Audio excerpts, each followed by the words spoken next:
Hi everyone, lesson 43 is on correlation and regression. What is the relationship between two quantitative variables and how strong is it? So let's consider scatter plots, which are used to graph paired data, or bivariate data, which involves two variables. For example, midterm 1 score, comma, midterm 2 score. N pairs of scores for N students.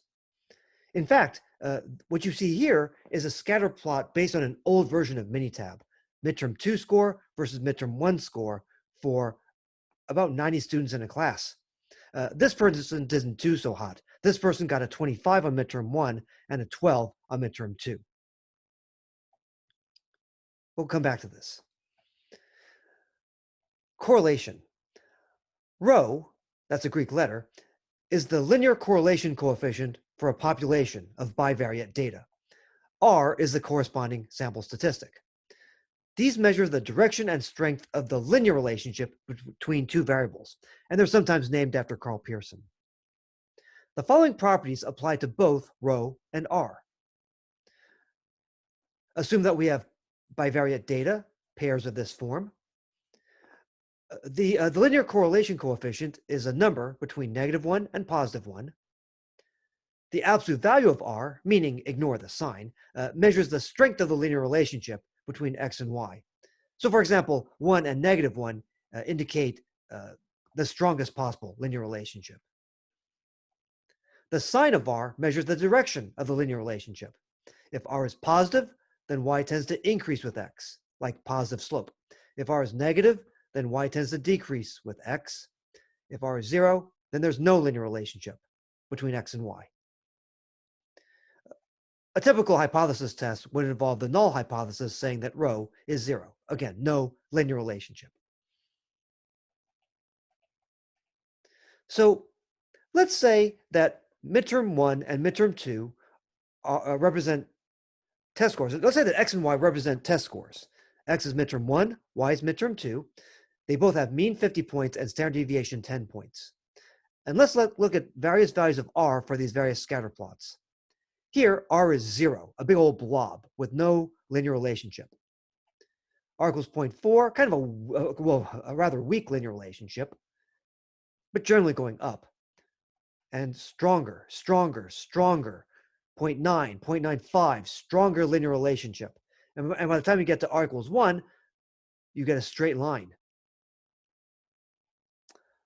Likewise, if you go negative, okay, you get a stronger linear relationship as R moves away from 0, and in this case towards -1.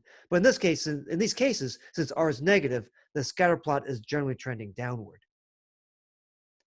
By the way, in order to standardize pictures that will help you compare correlations, it helps to make the length, it helps to make one standard deviation on the x-axis one length, and the same length being the length of one standard deviation along the y-axis. So basically, one standard deviation on the x-axis should be the same size of one standard deviation on the y-axis to get good comparison procedures.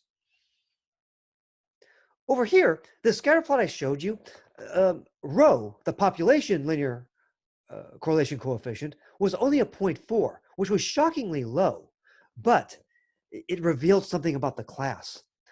And in fact, this class was massively restructured since then. Midterm 2, the material on midterm 2, had almost nothing to do with the material on midterm 1. The midterm 2 material did not build up on the midterm 1 material, which explained this rather cloudy nebulousness. Rho is low. Rho was low in absolute value. It was only 0.4. It was surprisingly close to 0.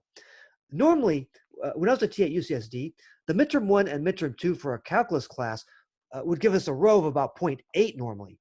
But this showed us perhaps a flaw in the course, which was that the midterm 2 material did not build on the midterm 1 material.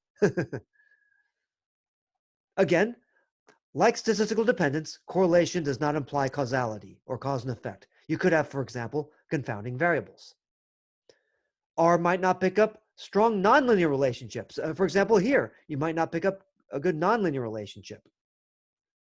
If you go to Wikipedia, here are examples of scatter plots where you get correlation coefficients of 0, even though there are patterns in the data, not just a big old blob.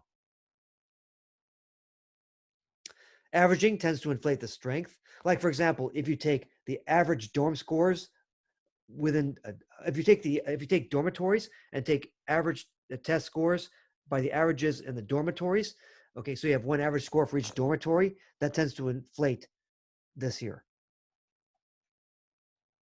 Next, we'll talk about the linear regression line.